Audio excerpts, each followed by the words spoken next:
y Jonatán, hijo de Saúl, tenía un hijo lisiado de los pies. Note por qué estaba lisiado. Dice, este tenía 5 años cuando de Jezreel llegaron las noticias de la muerte de Saúl y Jonatán. Jonatán era el papá y Saúl era el abuelo. Y su nodriza, quien lo cuidaba, quien hacía un papel de mamá sustituta. Y su nodriza lo tomó y huyó. Pero sucedió que en su prisa por huir, él se cayó y quedó cojo. Su nombre era Mefiboset.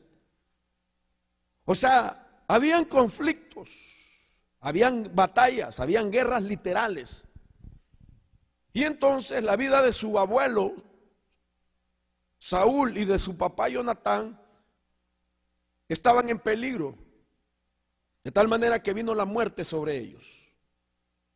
Y su nodriza, al saber que los enemigos del reino de Saúl y de Jonatán, ella sabía que ahora la idea de un ataque contra un reinado era terminar con toda la descendencia posible. Esta nodriza, haciendo lo que creyó que era correcto, tomó a Mefiboset y por tratar de huir, según la historia bíblica, se cae y en la caída, hermano, fractura los pies de Mefiboset. Una versión dice que quedó lisiado de sus pies. Imagínese usted en aquel entonces experimentar, hermano, un rompimiento de huesos. El que se salga, hermano, se disloque un hueso, se rompa un hueso. Esa persona en aquel tiempo no había esperanza de ser sanado como hoy en día.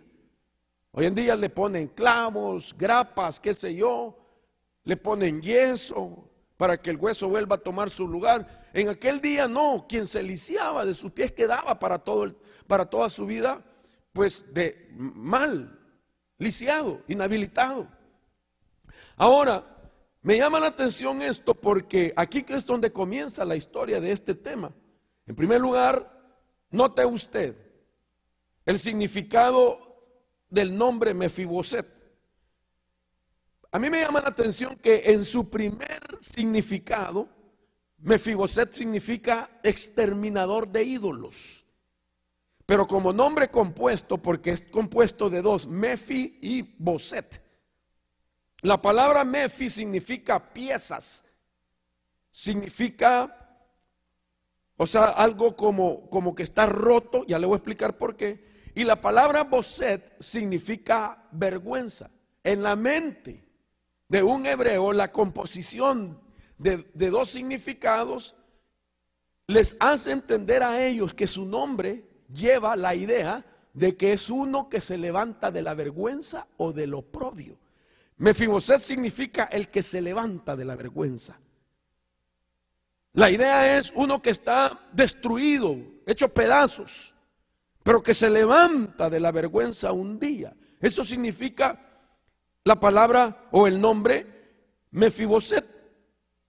Ahora, a mí me llama la atención que la escritura dice más adelante, por ejemplo, voy a citar el pasaje en Segunda de Samuel, solo lo voy a citar para que lo apunte, capítulo 9, verso 3. Después de acontecido todo aquello, la Biblia dice que Mefiboset fue y se escondió en una ciudad. Llega un día cuando David ya ha tomado de nuevo el reino, es decir, David ahora es el rey en Israel. Saúl ha muerto y le toca a David entrar en escena como rey. Y estando un día, David se acuerda de Jonatán y manda a traer a uno de sus criados, y dice el verso 3 que David hace una pregunta y le dice: ¿no queda algún descendiente de la casa de Saúl a quien yo pueda mostrar la bondad de Dios? Y Siba respondió al rey: aún queda un hijo de Jonatán, lisiado de ambos pies. El rey dijo: ¿dónde está? Y Siba respondió al rey: he aquí, está, dice, en Lodebar. Oiga esto. Está en Lodebar, era la ciudad donde se había ido a esconder Mefiboset. Otras versiones dice: habrá un descendiente de la casa de Saúl que por amor a Jonatán yo pueda hacer misericordia de Dios. David quería hacer misericordia. Y entonces le dice: sí, está Mefiboset. ¿Y dónde está? En Lodebar, así se llamaba la ciudad. Esa ciudad me llama la atención que tiene un significado también. Note usted cómo se van uniendo las piezas de esta situación para poder explicar cómo opera el espíritu de víctima. Y dice la escritura de que igualmente, como expliqué, Mefiboset, Lodebar, también es una palabra o compuesta, es decir, que se compone de dos. La palabra lo quiere decir sin, y debar viene de dabar, de tal manera que quiere decir palabra. Debar quiere decir palabra. Cuando unimos entonces el significado principal, quiere decir tierra sin pasto. Desde ese punto de vista, la palabra pasto es algo con lo que se alimentan las ovejas, la res, se nutren, producen buena carne, buena leche. Es una forma de alimentarse. Es algo que sacia, es algo, hermano, que es la necesidad llena, vaya, de un animalito. Se fue a esconder a una ciudad que significaba donde no hay que comer, donde no hay pasto. Pero tanto la palabra pasto viene, hermano, como una rama, como una ramificación de la palabra dabar, que en definición quiere decir palabra. Es decir, que esa ciudad significa la tierra donde no hay palabra, la tierra donde no hay una explicación, la tierra donde no hay una revelación con relación, valga casi redundancia, a que alguien pueda explicar a Mefiboset por qué le pasó lo que está viviendo. No sé si usted me está captando. Oiga esto es importante. Mefiboset se fue a esconder a la ciudad llamada Lodebar, que por definición significa la ciudad sin explicación de lo que te pasó. El lugar donde nadie puede explicar por qué te pasó eso. Y mire usted qué interesante, porque todos nosotros, cuando nos ha pasado algo en la vida, pasamos por un momento donde queremos que alguien nos explique. Y no como dice el cómico, ¿verdad?, mexicano. Necesitamos, ¿por qué pasó esto? Yo quiero saber por qué yo. Pero ¿quién puede explicarle a otro la problemática personal de cada quien? Cuando estamos pasando o nos ha acontecido algo, imagínese usted solo una idea. ¿Cómo se le puede explicar a un joven de 14, 15 años que está en la escuela, que tiene compañeros que hablan de la alegría de tener la familia completa, que está papá, que está mamá en casa, que son muy felices, que se reúnen a comer, y que él no puede decir eso porque cuando era niño uno de sus progenitores murió? Y si es más, fue asaltada su casa, mataron a papá, mataron a mamá, o tuvo un accidente. Y que ahora mire el niño, que aquel, en el pensamiento de él, donde no hay una explicación, dice: aquel hogar está completo, el mío no. ¿Por qué me pasó esto? Va y le pregunta a su madre: madre, ¿por qué yo no tengo papá? Porque se murió. ¿Pero por qué se murió? Dios no fue bueno conmigo. Y esas son las batallas. ¿Cómo una madre puede explicar? Y cuando eso comienza en el corazón de alguien, es cuando el espíritu de víctima va a comenzar a evolucionar. Ahora, a Mefiboset nadie le podía explicar, nadie le daba una razón que lo hiciera comprender a él que siendo descendiente del linaje de rey, de un príncipe, y como costumbre le correspondería a él ser un futuro príncipe, pero ahora es un lisiado de los pies y está escondido. ¿Quién le explicaba a él?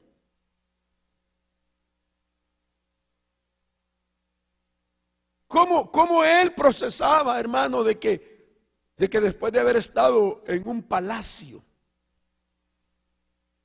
de sentirse que su abuelo era la máxima autoridad después de Dios en la tierra, en Israel, y que su padre, Jonatán, como príncipe sería un futuro rey, y como consecuencia él tenía esperanza por el linaje de ser también, pero ahora está lisiado de los pies? Ya no está ni su abuelo ni su padre en la tierra para protegerlo. Ahora, aunque salió de la casa de un rey, de un palacio, él está escondido en Lodebar, donde no hay explicación alguna. Dice la Biblia entonces, más adelante quiero que leamos otro pasaje, 2 Samuel capítulo 9. Oiga esto.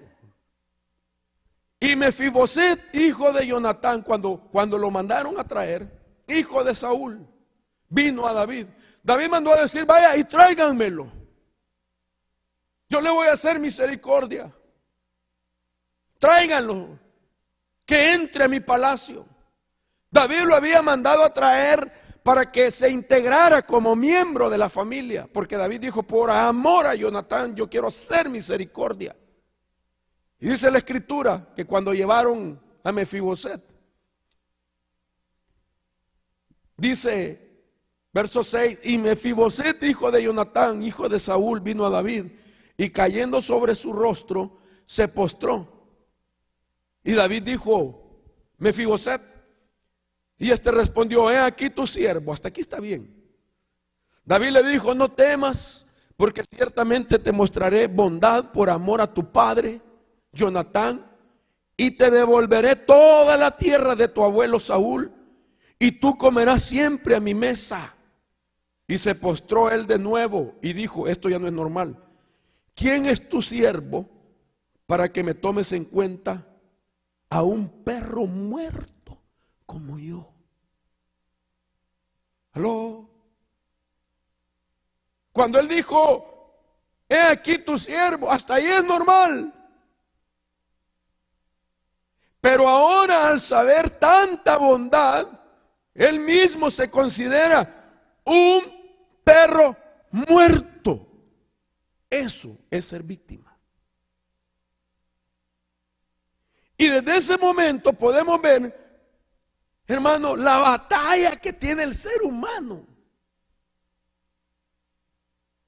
con cosas que antes de que sean parte de la influencia de un espíritu inmundo o del mundo de las tinieblas, comienza con una actitud que toma debido a un pensamiento que él mismo está gestando para nutrir su mente y sentirse y hablar de sí mismo como que fuese un perro muerto. No sé si me está captando.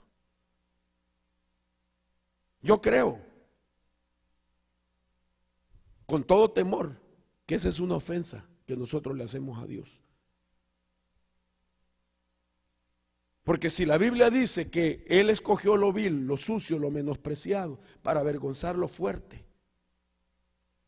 que te sacó del lodo cenagoso y te ha sentado en lugares de príncipe de su pueblo, es como una ofensa de nosotros. Yo soy un perro muerto. ¿Aló? Entonces Dios no ha hecho nada en nuestra vida. Entonces note esto. Al acto de la bondad mostrada de David hacia Mefiboset, Mefiboset se declara víctima, diciendo que se siente como un perro muerto. Aquí es donde él ahora comienza a vivir estragos de haber sido blanco de un evento negativo, de algo negativo que le pasó a él. Aquí es donde comienza la realidad. Y la realidad es que es víctima de algo inesperado. Hay gente que es víctima de algo inesperado, de algo injusto, de algo malo. Es verdad.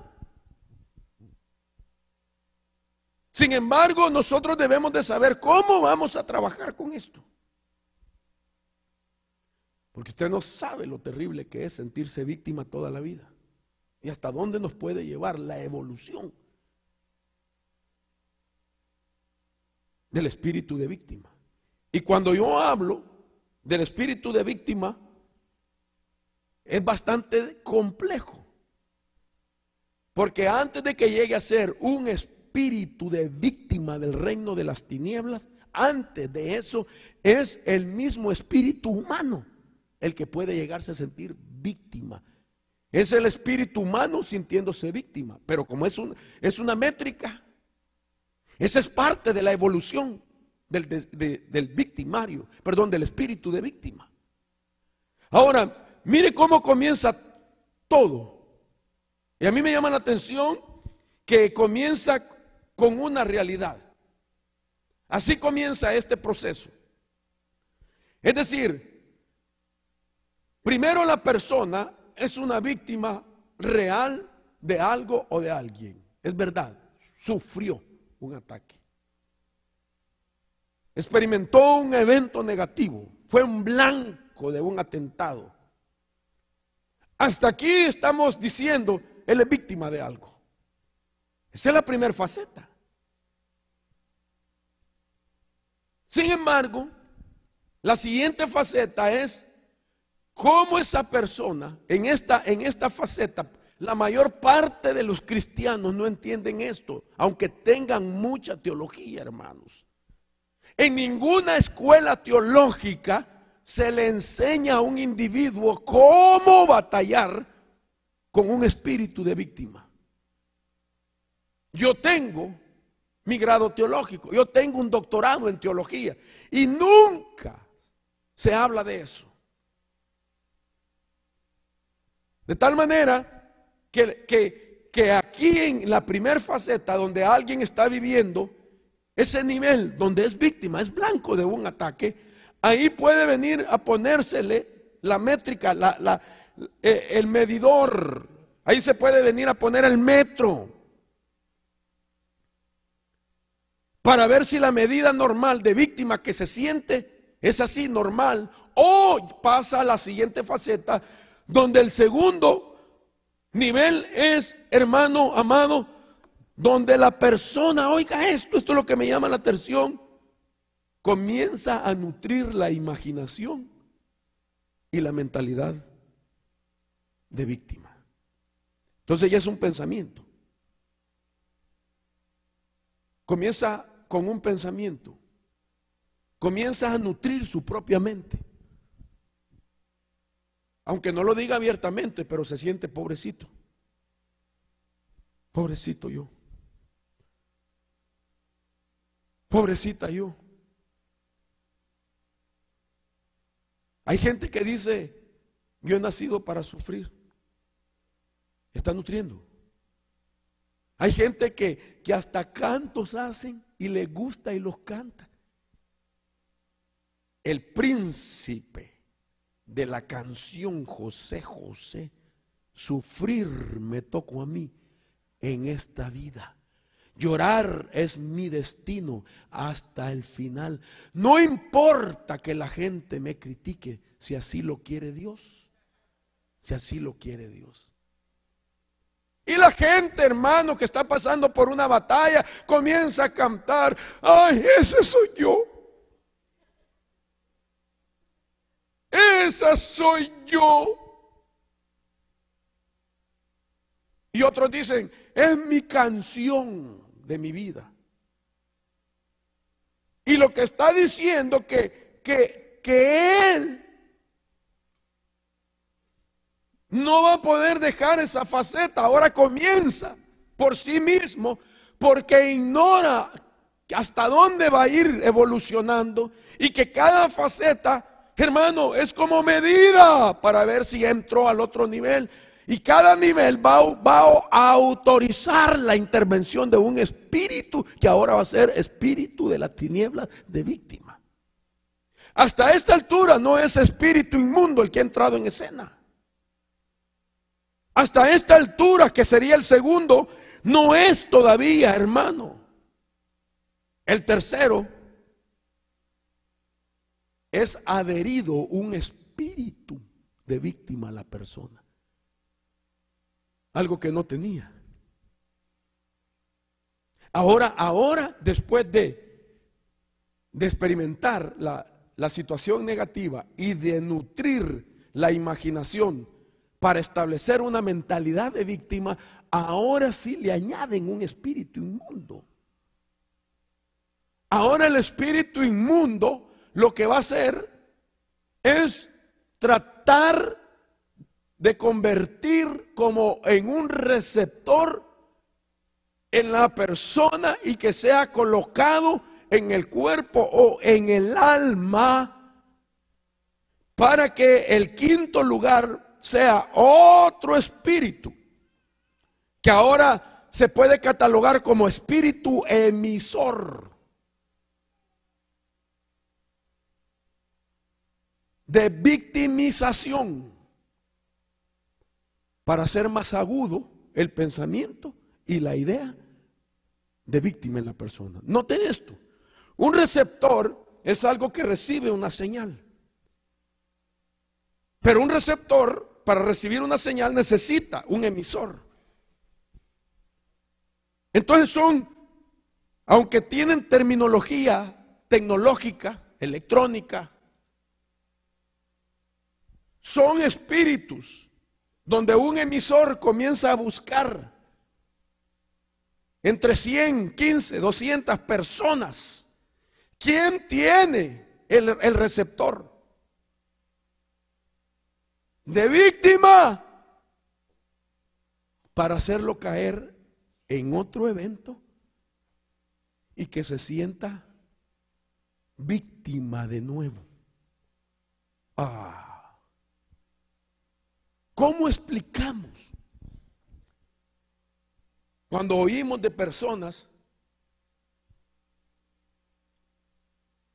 de que sufrieron un accidente y estuvieron al borde de la muerte?